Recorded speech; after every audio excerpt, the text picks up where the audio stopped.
We have is review H2, review and discuss the proposed 2018-2020 solid waste rate changes, authorize initiation of a Proposition 218 notification process, and consider approving Community Zero Waste Plan. Our sustainability manager, Rebecca Lucky, is going to introduce the item. Thank you. Welcome, Ms. Lucky. Thank you. Let me just pull up the presentation here. Okay. Welcome back. We think this is your first staff report with us since you've been back, so thank you for being here. Thank you. Good evening, Mayor Keith and Council. I am thrilled to be back and serve you once again. And it's also great to see all of the sustainability conversations I've had several years ago are coming to fruition. And it wasn't a tough decision to come back to this community from across the sea. So thanks for having me back. I appreciate that. We're lucky to have you. Thank you for being here. So tonight I am pleased to present for your consideration two items that are separate but related, which are the results of a new rate structure model developed by R3 Consulting. I have Garth Schultz sitting next to me, who developed, him and his team, thank you, have developed their model, and he also brought a lot of his team behind me. And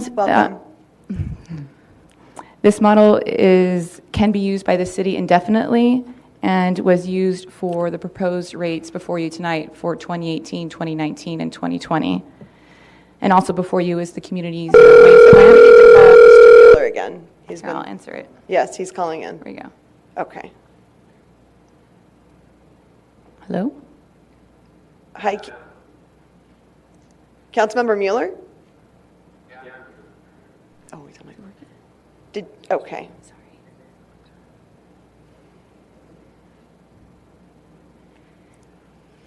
I think he called my phone. Oh, no, he's right there. Can you hear us? Oh, I think. Oh, okay. All right, good. We're having a presentation right now on H2. Okay. Great. Thank you. So, and also before you is a community zero waste plan, which was also led by R3 Consulting. So, I think the takeaway here tonight is that no decision on rate changes can be made. The purpose of tonight's meeting is to obtain approval to initiate a Proposition 218 notice to inform customers of the maximum rates that you can consider in November at a public hearing. And I also do have Recology and the SBWA representatives here tonight. And I do have to accredit a lot of this work to R3, Heather Abrams, who was the previous sustainability manager, and Clay Curtis that started this work in 2016. And I've only really picked up the tail end of this. So that they've done a tremendous amount of work, and R3 has really rolled up their sleeves and put a lot of sweat into this. So I'm pleased to present it on behalf of everyone's hard work. So this presentation is going to be split into two parts. One will be about the solid waste rate changes, and then the zero waste plan. So I'll start with the solid waste rates.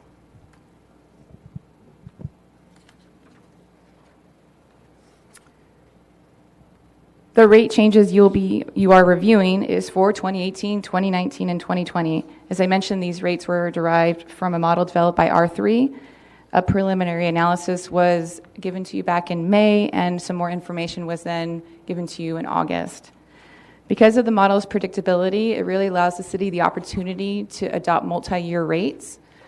And that's a huge benefit because it increases operational efficiencies, and it also helps customers prepare for the changes over the next 3 years.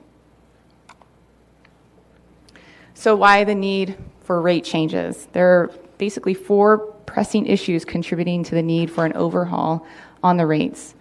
The first one is the city has not increased rates since 2012.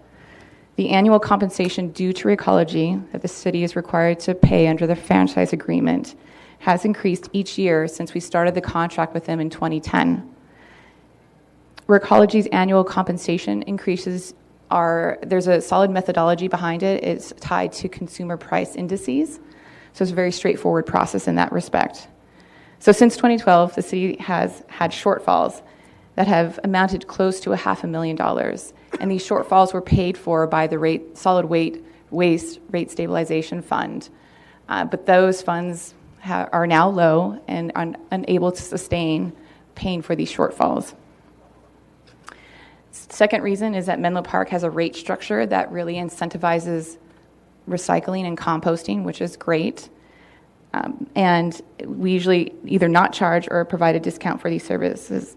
And so in addition, customers that select the smallest size garbage cart receive an additional discount by not actually paying for the cost to service that cart.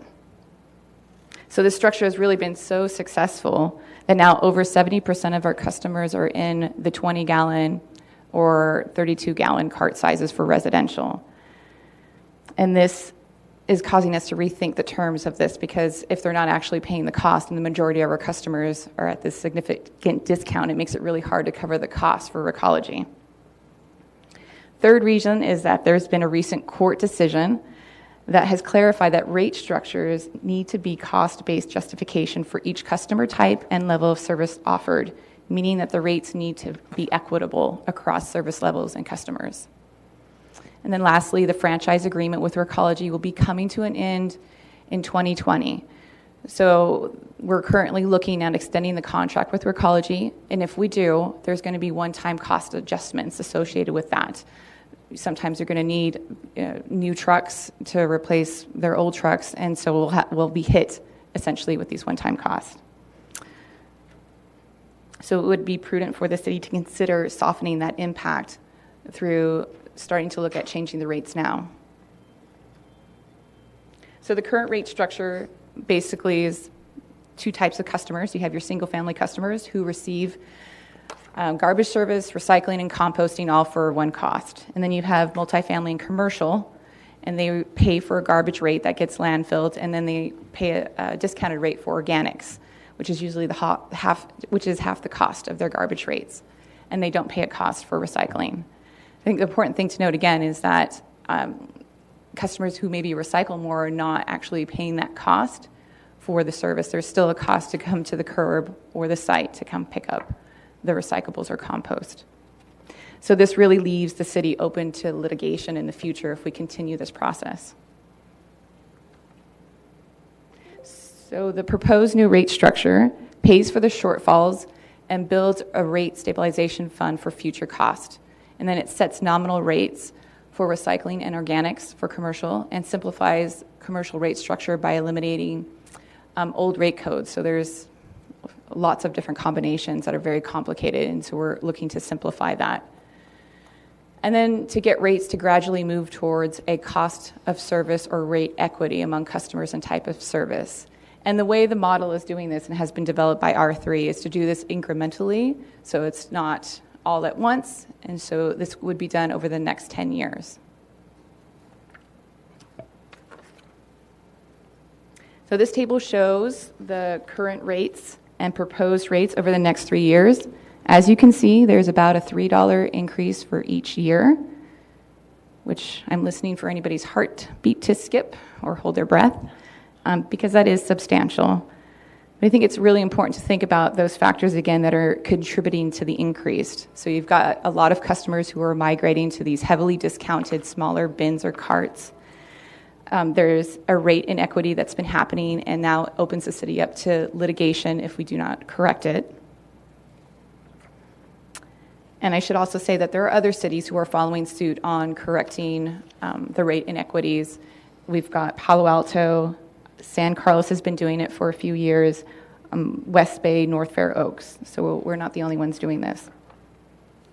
And then we also have the annual shortfalls that have amounted almost to $500,000 that we need to make up for. I think, so with this table, one of the most interesting things that came up in writing the staff report was that if the city had annually adjusted rates according to consumer price indices for urban customers in San Francisco, Oakland, and San Jose, the rate for a 20-gallon container in June of 2017 would have been $16.48. So that's about 50 cents less than what we're proposing in 2018. And then it would have been $27.57, again about 50 cents difference for the 32-gallon. So this really provides a sense of confidence that the R3 rate structure model is reasonable and working, and that the rates are within reason with current trends. So this table is showing a comparison of the 20-gallon, 32-gallon, 64-gallon, and 96-gallon rates for the other member agencies in the SBWMA. And it ranges from $40 for a 20-gallon to $11 in Redwood City. And Menlo Park is somewhat closer to the bottom of that. And I think what's important also to notice is that these cities that are at the top level are heavily residential communities. So they're really paying the actual cost of service there. So for commercial, there are thousands of different kinds of combinations, so it's really hard to show what the different price structures would be. So we just took a sample of if a business had a 3 cubic yard container for garbage recycling organics, what that would look like. So currently, that's about $374 a month. They don't pay anything for recycling, and then they pay, if they have an organics bin, it's $124 a month. So you can see for recycling, in 2018 through 2020, they're really only paying a nominal increase or a nominal starting point for recycling. And just to give you a sense of what the impacts would be if these were adopted, a little less than 20% of customers will see a significant increase, and this is due to the fact that they likely recycle a whole lot more than they landfill. The rest will probably see, which is 80%, will see a 0 to 5% increase in 2018. And the city intends to really work with Recology to give advance notice and figure out options for those customers that are impacted the most. So the next steps, if the council agrees with the maximum increases, for each year, staff will prepare a Proposition 2018 notice, which is in Attachment B of the staff report, to send out the week of September 25th. This will inform customers of the maximum rates you're going to be considering for a final decision in November at a public hearing. The timeline is sensitive in order to establish rates starting January 1st of next year and avoid using other sources of funding to compensate Recology for 2018. So I'll move on quickly to the zero waste plan. So this was presented to council as an informational item in May, and additional information was again given in August. I'd like to note that there are a few cities that have done this, so it is a pretty progressive move if you choose to adopt it. Currently, we know that Sunnyvale, San Francisco, Oakland, San Jose, and of course Palo Alto has a zero waste plan.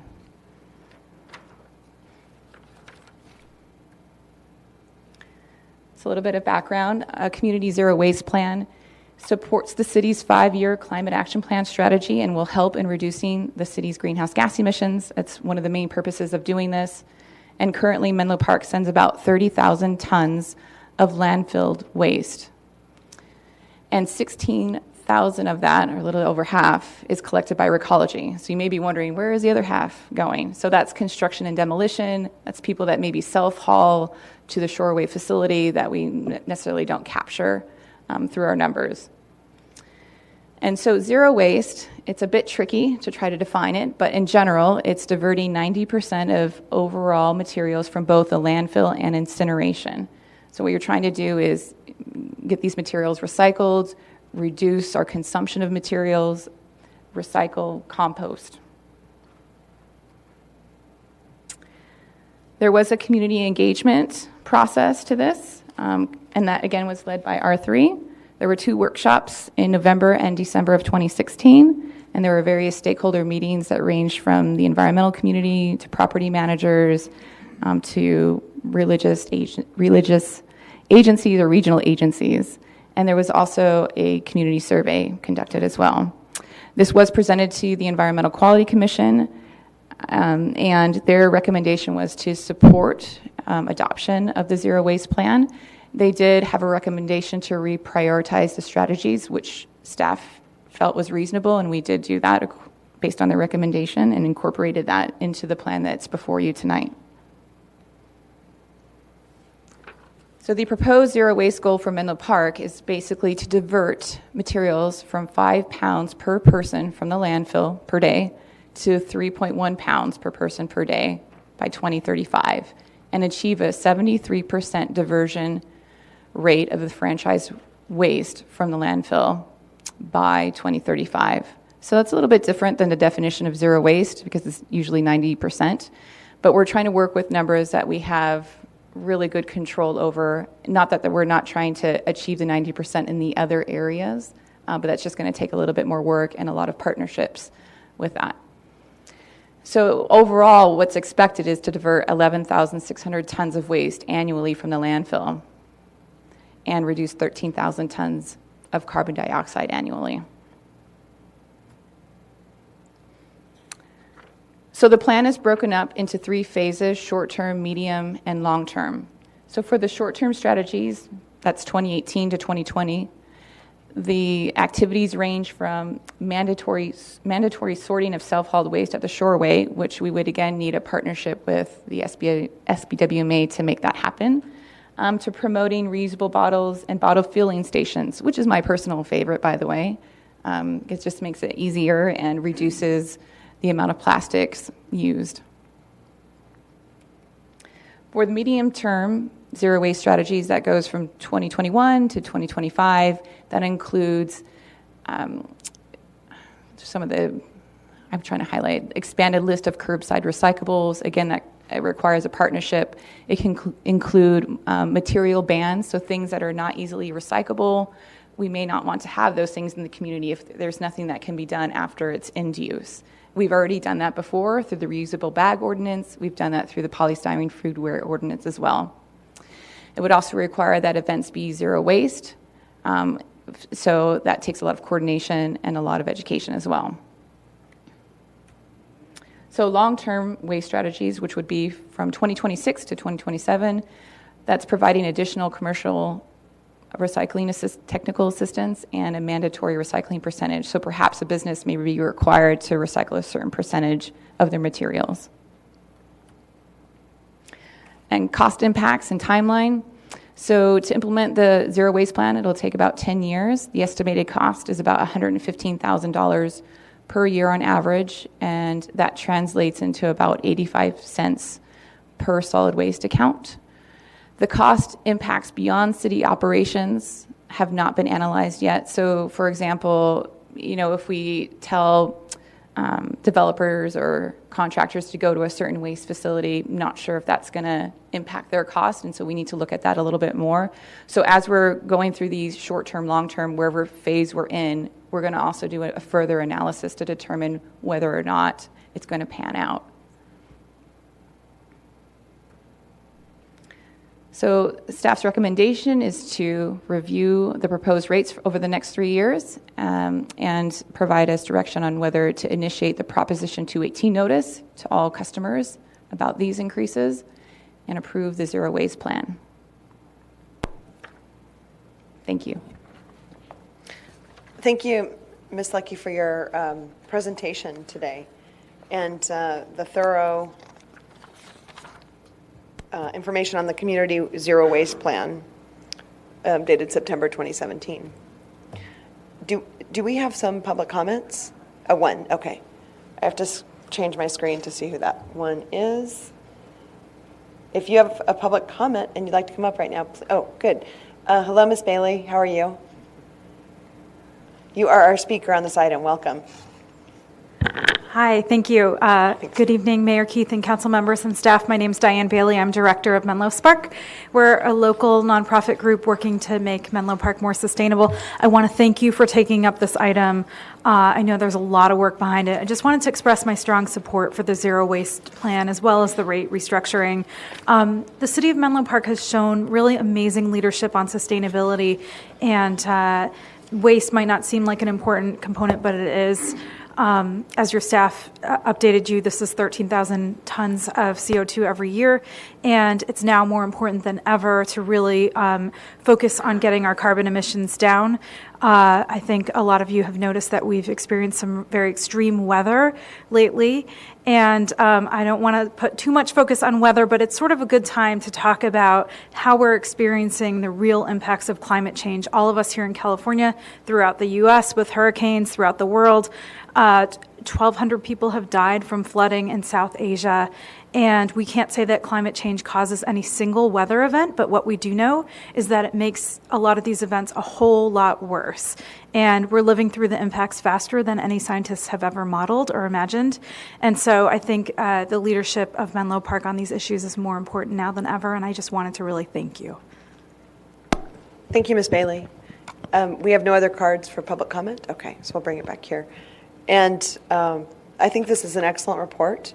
And I do support this. I know you're looking for some staff recommendations. I mean, you're looking for city council recommendations from us, and we have those. Review and discuss the solid waste rate changes. That makes sense. We need to do this. And authorize initiation of a Prop 218 notification process. Also makes sense. I think that's appropriate to do at this time. And then on the community waste, the zero waste plan, I am in full support of that. And thank you for this report and also to the work that I know our environmental quality commissioners put in on this. And Councilmember Klein. Yeah, thank you for the report. Just to clarify, even with the report, it's there's still a lot of, it's still complicated. So it's essentially what we're doing is smoothing the burden of the cost that has been in the past has been stacked on commercial more than residential, and this has to be corrected going forward by smoothing this out across the community, which requires an increase and a relatively quick spike in costs to pick up that burden by the residents. Right? Correct. Yeah, that's completely it. And then the other part is just the cost of the community zero waste plan, which is about 85 cents per account, and that's annually. Yes. That would actually be a monthly value, and that's 85 cents monthly. A month over the term, ultimately. Okay. And for single-family residents, it'll be a little bit different, a little bit higher for commercial as a percentage of their overall. Okay. I'm sorry. Because it's based more on a percentage, it would be a little bit higher for commercial, but that's the relative magnitude. Got it. Thank you. That's all I have. I sat in some of those meetings, so I understand fully the process here. I just want to make sure the community understands it as well, just as easy. So hopefully this 218 notification process has layman's terms in it so people can understand why their rates are going to jump so fast. But thank you. Yeah, thank you, Councilmember Klein. That's a really good point. The subsidies that have been occurring by the commercial property owners for the residential property owners, which are no longer allowed because of that court decision. Vice Mayor Otake, and then I'll go to Ray. So I'm actually going to just go to a table in, this is on staff report, page 116. It's figure 1, 2015 diversion across sectors. Can you sort of, which is in the zero waste plan, can you sort of explain that to me? I was trying to understand. So my immediate takeaway was residential's doing great, 72% diversion rate. We're, residential's well on our way to getting to, 90%, hopefully. Commercial is 48%, not so, getting there. Multifamily is 29%. I'm just trying to, oh, great, there we go. There's the chart. And I'm just trying to, and of course I'm noticing multifamily has virtually no composting, pretty light on recycling and garbage, and I'm looking at the commercial sector. I mean, there's a lot of information in this table. Can you help sort of unpack it for me? Yeah, gladly. And ultimately, I think the upshot here, and I think you stated it quite nicely, but I'll elucidate a bit. Your residential sector is doing great. 72% of the waste collected by Recology is diverted from landfills from your single-family sector. And when Rebecca was mentioning the goals that were established as a part of the zero waste plan. One of the ways we approached the 90% diversion is really to say, of everything that's in the waste stream that can be recovered and recycled, given markets and technologies and everything as we know them today, if your community was to capture and recycle 90% of that, ultimately you're looking at a 73% diversion of the materials collected and handled by Recology. So another way of looking at that is your residential sector is darn near there already. There's a little bit more to go, but they're doing a great job. Where the challenges are for Menlo Park, and this is true of communities all across California, is that commercial and multifamily sectors have more difficulty achieving higher rates of diversion. And that's because of education, it's because of the setup. There's so many different reasons we can go into.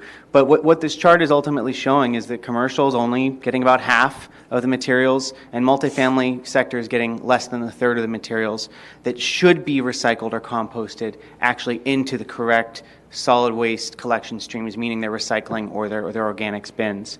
And in commercial in specific, it's a large chunk of the overall waste that is generated within your community, on par with the amount of waste that's generated by your single-family sector. There's much less waste generated overall in multifamily, but there's still opportunities for growth and improvement by getting them to put more of the right stuff into their recycling containers, and in specific, as you noted, into their organics containers as well. And the strategies in the zero waste plan, the specific strategies for door-to-door outreach and education, requirements for subscriptions by these accounts, doing targeted sector-based outreach and education to individual businesses that are having challenges. And I saw partnerships. Absolutely. A lot about and so there's a lot of those strategies there, and they're building upon the good work already being done by Recology and SBWA. It's not that there isn't anything being done. I mean, there's quite a lot being done already, but I think what we're seeing for your community and for communities across California is there a lot more that can be done to help achieve those zero waste goals and initiatives. Okay, great. So then now this table then led me to now go back and look at the rates, and so I've got a couple of questions, but I do have one question for Bill regarding the 218 aspect to it. So Rebecca was talking about 85. So in terms of implementing the zero waste plan, there was the discussion to pay for the $115,000 a year, I think, cost of the implementing it. That works out to be 85 cents per account per month. But the question is, if you look at this table, all of that work is really about trying to get the commercial and multifamily sectors up. Shouldn't that fee be really paid by those two sectors as opposed to the residential sector that's already going to get a price increase just as part of 218? Can we justify that under the proposition and not And one thing I can note, so the 85 cents a month is a comparative figure to be able to allow you and the community to understand really what the magnitude of the zero waste plan is. In the model that feeds into the proposed rates, the amount of that payment is essentially split between single family and multifamily based on their proportion of landfill tonnages. So that's how it's included in the rate model now, is if, based on how much solid waste goes to landfill currently, based on current data, it feeds to the relative rates. So if single family, if you look at it here, is roughly 25% of the overall garbage going to landfill, well, they'll be carrying 25% of that portion of the rates that's feeding the zero waste plan, if that helps. Okay. So there still is, they're doing a great job, but there still is opportunity for some additional incremental change within the single family sector. But I hope that helps answer your question. It's not directly proportionate, it's based on the amounts of overall landfilled waste. And that's probably fair. Okay. And I think it's important just to also note that so the changes that are occurring for the increases for the single-family sector, the rate increases, are very slow. So there is still some rate inequities that are going forward that are still happening for a little bit of time. So there's some balancing out in both of those areas and trade-offs. Okay, and then if you could put up the slide with the commercial rates, the proposed commercial rates. I noticed that recycling was virtually negligible. Is that because the because recycling can get then sold, there's essentially that's the net, that covers the cost of basically picking up recycling. Well, no, not quite actually. Okay. So this is it's an introduction into the fact that these are not rates that have been charged for before, and it's an opportunity to demonstrate to the community there really is a cost. The reality in terms of the cost to collect recyclables, process them, and get them to market is that the end value of those recyclables comes nowhere near covering the entire cost of that operation. The cost of collection is essentially equivalent to the cost of collecting garbage. The cost of processing, whereas you pay a roughly $100 a ton, $105 a ton for disposal of your garbage right now, you're paying about $0 a ton for recyclables. You don't get a net return. It just about, and this depends on what happens in the world marketplace around all of the commodities that are sold, but right now it's around a net coverage of the processing. But the processing is only one small component of the overall costs for handling, collecting, and getting that end material to market. And it will change over time depending upon what the world economy does and what the market values of things like paper, plastics, glass, and metals do. And those vary significantly even in the course of a year. Okay. So what but there's definitely a strong incentive, very strong still, and that will remain. Which is great. The organic side, though, is there enough incentive to get both more commercial and more multifamily to because if I heard correctly, these are unbundled, right? The commercial and multifamily customers have a pick, and so so I can understand they would pick. Well, they got to do garbage, and they're going to pick recycling because it's $1.77, and it's good. But then they don't pick organics. How do we encourage them to start doing composting? And so there's a few different answers to that, and so bear with me for a second. One is that they still will have a financial signal to move their materials out of garbage into composting because the per unit, the per gallon or per yard cost to them will still be less than the cost of garbage. And studies shown and performed by one of our other partners on this project have indicated that cost differential doesn't need to be significant. It can be a small cost differential and still give folks that economic signal and have them change their behaviors in the right area. But beyond that, one of the things that we've seen in the industry, and the state is responding to this already in terms of new regulations that are placed on commercial generators of organic materials, is essentially that the limits of that incentive-based rate model towards achieving good performance in division are starting to be reached here in Menlo Park, throughout the Bay Area, and throughout California. So the economic incentives that were built into these rate structures 30 years ago when recycling as a movement started has it kind of reached its end point. There may be some additional amounts that are really fed by economic incentives, but what we've seen is a flatlining of diversion performance in the state and throughout the Bay Area, despite the fact that most rate structures still build in these strong economic incentives. And so economic incentives alone aren't going to solve those next steps in the problem. Elements that will encourage folks to do this are a state-level requirement, AB 1826, that places mandatory subscription and participation requirements on multifamily and commercial generators of organics to subscribe to and utilize services such as those provided by your hauler Recology. So that's one. And those are ratcheting down over the course of the next several years so that it will cover virtually all of your commercial generators, except for those that only generate small amounts of waste overall. There's another piece of legislation that's coming online. They're still making rules at the State Department of Conservation, CalRecycle, SB 1383, which also places significant requirements, and in this case, the requirements will be on local agencies to eliminate the amounts of organics going to landfills by 50% in the next 5 years and 75% in the next 7 or 8 years. So significant other types of regulatory incentives. And then the third is that within the zero waste plan, there is a recommendation to make subscription and participation in these services mandatory for all customers. And it can be a fairly carrot-based approach, as we see in much of the SBWMA service territory, or if the city so chooses at some point in the future, can put some enforcement behind that. So there are these other both local and statewide initiatives that will continue to encourage folks to do the right thing with those materials in the future.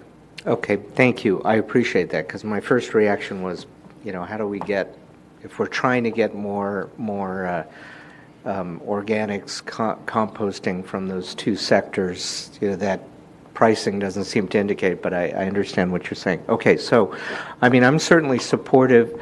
I'm comfortable with the residential structure, a rate structure, and now with the questions, I'm comfortable with what you're suggesting and supportive of that. I'm also supportive of the zero waste plan and would like to go forward on that. I did have a couple of suggestions, though, on the Prop 218 notice, because I kind of look at this as, I know you're trying to do something that meets regulatory requirements, but I look at it as our best chance to explain and market and explain to our residents in as plain English as possible, why are we raising the rates? And so as I was sort of looking at it, there was I highlighted first order. There's a whole section on the second page and this is page 102 of our staff report, but it's the some very detailed fees, return trip costs, additional targeted, which look like those are sort of details as opposed to, and I don't know if there's a way to reference them to those sort of one-time fees elsewhere rather than listing them all out, because I think you're just going to confuse people if you go through all of those specific rates. And then you have to wait till going down to the tables to see actually what rate you're going to pay. So I'd love to see that moved up and a lot of that detail at least created in some sort of a link that then if they're really curious about, and then to add a little more explanation on the necessity for new rates and new fees. Right now there's just the one explanation about the city hasn't raised rates since 2012 and Recology's costs have, but there's nothing in there where we talk about, for example, our rates on residential have been quite low compared to other jurisdictions in order to subsidize the tipping point that I think you mentioned. I think those are all things that would be useful to have in that first page, in that middle argument, and I'd even recommend bullet pointing them just so that it makes it as easy for someone who receives this card to just boom, boom, boom, understand, okay, and it's $3 more bucks a month. That's fine. I'm not, that seems fair. You got to, I understand regulatory requirements sometimes are very specific, but if there's a way that we can kind of get to the focus on the point of why are we raising the rates, and then showing them that table, and then having a lot of the detail elsewhere, I think it's a good opportunity that we have to at least explain, why the rates, and they're really not that unreasonable, particularly when you look at other cities and jurisdictions. So that's just guidance and suggestions. No, it's a great suggestion, and it's very important to tell the story of why we need to increase it. And so, yeah, a couple ideas, maybe a brochure attached or something that's real to the point in addition to this might be useful in making sure it still meets the legal requirements. So thank you. Okay. Thank you, Vice Mayor Otake. Councilmember Mueller.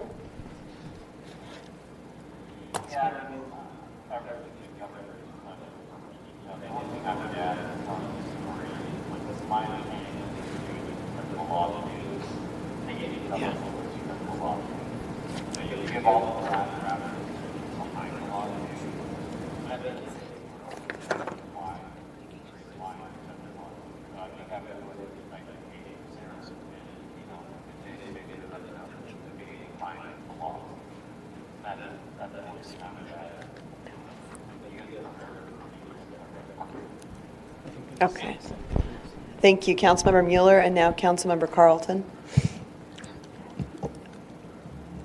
Okay, so we've established we have to do this because of a court decision, but now we have to look at how we improve the landfill, the waste that we produce that goes into landfill. We're working on the zero waste, which is the target on that. And this is a 10-year implementation program. So how much of a cost raise do you expect? The pretty horrific rise that we're looking at right now is due to this and bringing us up to parity. How much of a cost increase do you expect in 2020? I can answer a bit of that. And it's actually covered by your rates. And so you're thinking more about 2021 after this 3-year time horizon. Is that what you're referencing? Yes. Excellent. So this gets you quite close to where you need to be for 2021, especially if the city is considering an extension of the agreement with Recology, which I understand is still subject to final determinations and decision Because making. Recology's only gone up 2% per year. They're linked to CPI, so they've actually done a good job of keeping their...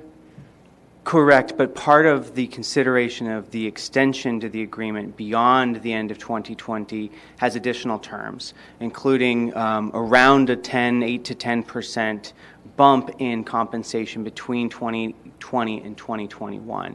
This gets you very close to that and, in fact, builds you a bit of a buffer on the chance that the rate increase at that point in time is somewhat higher than projected. In the draft franchise agreement that we're not involved in, but I have evaluated as a part of this project. This gives us a buffer? It gives you a buffer to plan for that because there is about a 5% unknown related to growth in the economy and growth in the amount of subscriptions and customers within the community by 2021, as well as growth or changes in fuel indexes. So by that you mean that this rise isn't covering, this rise is going to produce a little bit of a surplus to create a buffer? Is that what you mean? Correct. On the chance that you have a plus 5% swing in the 2021 compensation due to Recology, which is the estimate that's been developed by SBWMA and their consultant who provided the support to them in the development of the model franchise extension that I understand will be coming back to consideration at a future date. And again, so we're not this rise touching. is 5% more than we need. No, it's Well, that's building what a buffer. is, right? It's building a buffer on the event for that, but it's not necessarily going to cover all of that. We just don't know what those 2021 time horizon is going to bring. There are a couple other adjustments that SBWMA is anticipating during that time frame, including the expiration of their landfill agreement, which may drive up the landfill cost. Those have been CPI'd and may course correct in terms of their rates, and I believe that's due for, Joe? 2019 is when that's coming up, so that's another component of the rates outside of your compensation to Recology. And you have a organics agreement coming up in 2019 as well, which would also potentially affect the costs of the organics that are composted by the city. So I think that's the short answer to say between 2020 and 2021, the projections that we're working with essentially look like you will have probably a 4%, about a 4% increase in revenue needed as throughout the entire system. So that's not a 4% increase in rates because this rate structure adjusts different rates at different levels in order to meet that need for aligning rates with the cost of service. But overall through the system, we're forecasting that after these rate increases go into effect, between 20 and 2021, you would likely need an additional 4% on top of that. But that remains to be seen. It depends on what happens with fuel. It depends on what happens with growth. And it depends on some of the balancing of Recology's total compensation, which is set and established by SBWMA, and how that is allocated between all of the different member agencies, including Menlo Park. So there's a fair amount of uncertainty about what it will actually be in that time. We know the target number and we know the range, and we've built this rate model to essentially get you close to that range such that the net change in rates to customers is even year to year to year between now and 2021. Can you put up the slide that is the proposed rates?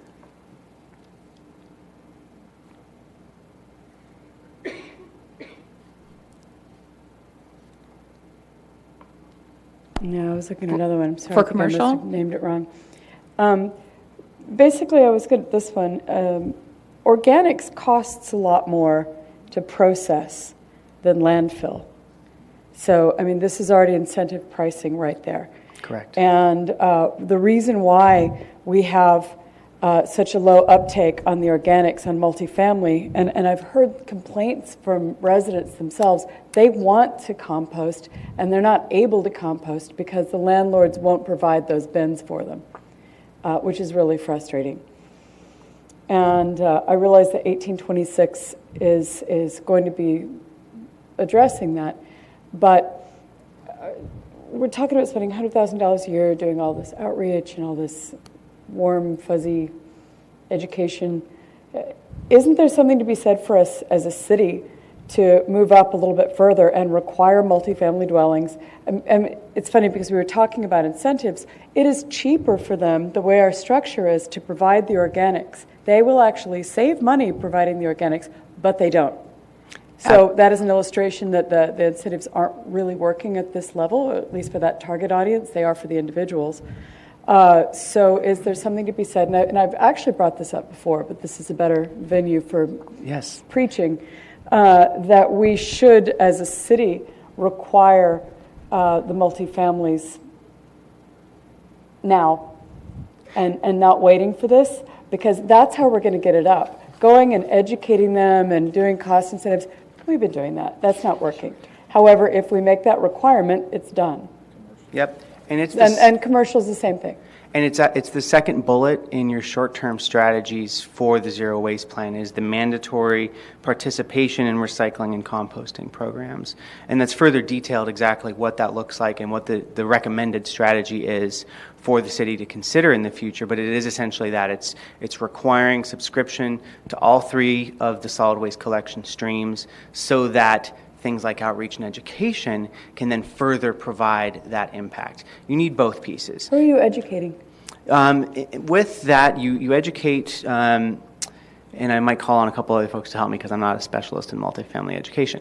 But you're educating the customers about what goes where, how to be able to utilize it, how to overcome some of the barriers, either at a management level or at an ownership level or the folks that are paying the bills, educating them about why you're making this a mandatory process and why it's going to benefit the city in terms of its climate action planning and its zero waste goals. And then really you want folks to have the tools and the resources to make sure they get it in the right bin. So I think that you're correct in that we've been doing a lot of education as an industry and as communities for 25 years on these issues.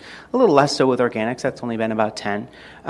But the education and outreach is only so effective if you don't have the bins. San Mateo composting program was sunsetted 10 years ago. They've been doing it a lot longer. That's great, good. I'm speaking kind of broadly in the industry. It's just only coming into more common parlance now.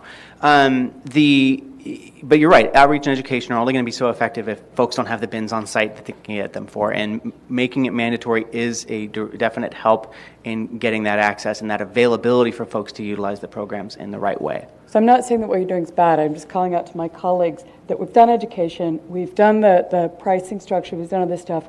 What we need to do is make it mandatory, and then we can explain why, which is the polite thing to do, and make it more effective. However, we need to make this mandatory in order for it to really kick in and have the necessary effect. And I also want to call out that Recology has a fantastic program for Boy Scouts, Girl Scouts, students. You know, I think I don't know how many different groups I've personally taken out there that teach kids. And there's nothing more fantastic than watching my kid tell my husband, no, you can't throw away the black plastic. That's not recyclable, because they've learned that, and getting the kids in there. And so I wanted to call it that Recology does have that fantastic training available. And I also would love to see us do more support of that and communicating that out to the groups. Because as we've seen through, years of this, getting the next generation on board is much easier. Yeah, and I think it's also understanding the barriers. It's not, there's definitely a desire to do this in multifamily, but and I think it's a little bit more than just the traditional education approach we've used. It's actually using social marketing and figuring out what people's barriers, because I live in a multifamily unit, and I can't tell you how many times I've gone to the bin and shaken my head because people are putting cardboard in the landfill. And it's people who are, range from education from, low to high, and it's just, people are not necessarily instilling that value. And so I think, and part of it too is if you look at the setup of apartments, sometimes there's just not enough room to have a third bin. And so people just end up throwing things in. So it's trying to figure out ways of getting people the tools that they need and the resources and figuring out what those barriers are. And I think it's a little bit more in depth than just providing a brochure or going to the door trying to educate. And that costs quite a bit to do social marketing, but it is effective because you're getting to the root of the issues. Great. Well, I just put it out there that I'd love to see it for a future city council meeting to make these mandatory. Okay, thank you. And I've got a couple of questions before we move on. And just following up on Councilmember Carlton's questions first, in the community zero waste plan that I was telling you how I am very supportive of, it looks like when you look, there's the executive summary, and then once you get into your recommendations, that's, as you have up there, this is the recommendation. It's on page 2 of 36 of our community zero waste plan, which I am assuming you're asking us to adopt. And what I was saying when I first started is I wholeheartedly accept this plan, and part of this plan includes that. It's bullet item 2. So that would be in there. And then I just had a couple of questions, and I want to highlight, based on the proposed 2018 rates, 95% of multifamily and commercial customers will be affected by the rate adjustments. That's just how it is. And so once we adopt this community zero waste plan, that will help them with the reduction in their fees as well. And tonight, if we're giving approval to adopt this, when would this go into effect? The zero waste plan? Yes.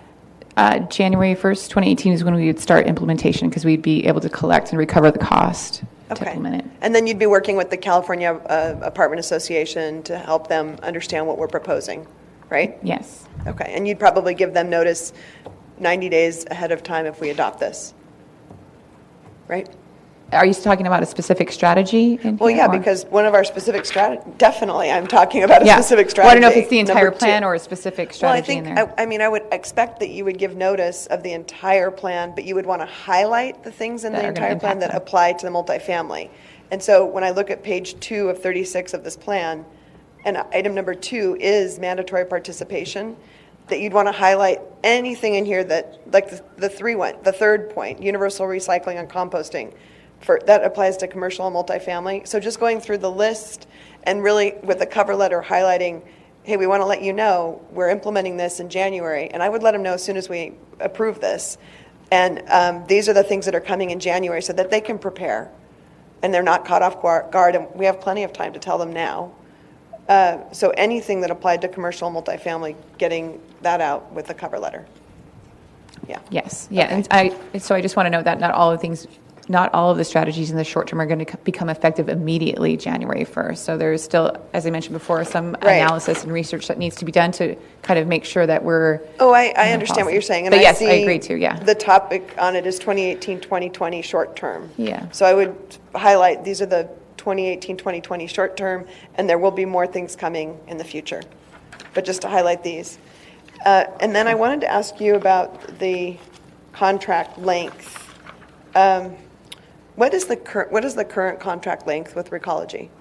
Currently due to expire at the end of 2020. Right, but when did it? What is the length of that contract? 10 years. 10 years. Okay, and I see representatives from Recology here. Thank you for being here this evening.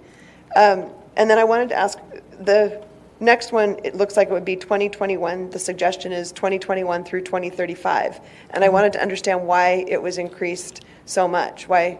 If it was 10 years in the past, why now almost, it's going up to I'll ask 14. the executive director of the SBWMA, Joe LaMariana, to respond to that question. Thank you. He'll do it eloquently. Hello there, welcome. Good evening, folks. How are you tonight? You're here, so it's great to have you. Yes, it's an exciting conversation from my standpoint. Terrific. Yeah, so the current contract is a 10-year contract, pretty standard term in the industry, typically based on depreciation terms relating to equipment and capital acquisition, very standard. In this particular case, there was a strong recommendation that was accepted by our board to go to a 15-year term. There were distinct financial benefits to doing that.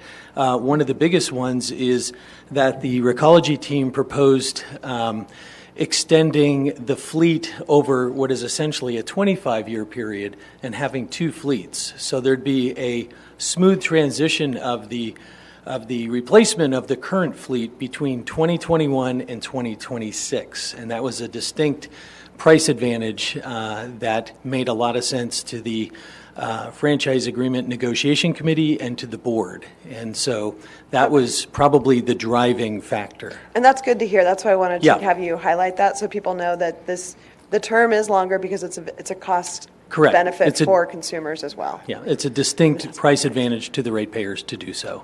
Yes, and I know when we originally did the contract, there was discussion about using different types of fuels. Correct. And you were not able to at that time, or Recology was unable to do that. Right, alternative fuels? Yes. Yes. So can you just talk to that as I'd be well? happy to address that as well. That was a very hot topic in our discussions.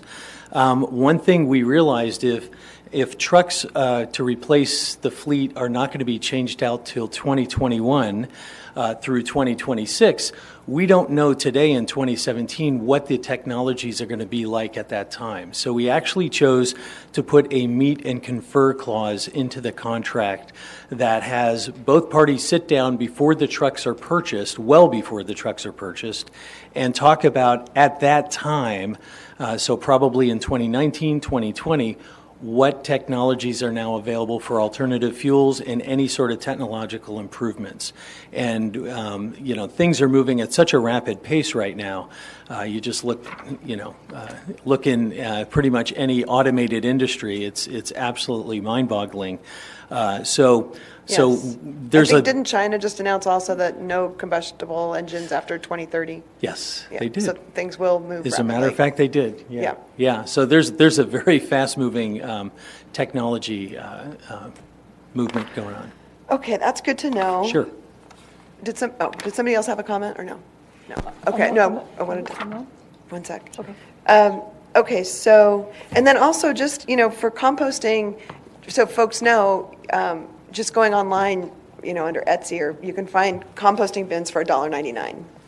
It's not a bin, it's just basically wood and, chicken wire, but you can create your own compost in your area for $1.99. And then, so I do like the zero waste plan and want to adopt that. And so you're looking for our motions on these as well tonight. Okay, so why don't we go first to authorize initiation of Prop 218 notification. To authorize the initiation of Prop 218 notification and approve the proposed community zero waste plan. Okay, and I want to I appreciate and would like to follow some of the recommendations Vice Mayor Otake made on the prop notification. I think that the chart is too far away, and I would also like you to include something that says about the appellate court decision and why we're doing this, because people want to know, and I think that's a very appropriate explanation to put in there. So if you can rework this notification a little bit to make it, as Vice Mayor Otake suggested, with some bullet points and moving up the chart on the back to the front so it's easier to read. Okay, so with those in mind, was there a second? Does that work, Bill? Yeah, okay. Okay, so we have a second, and now we can vote on that portion.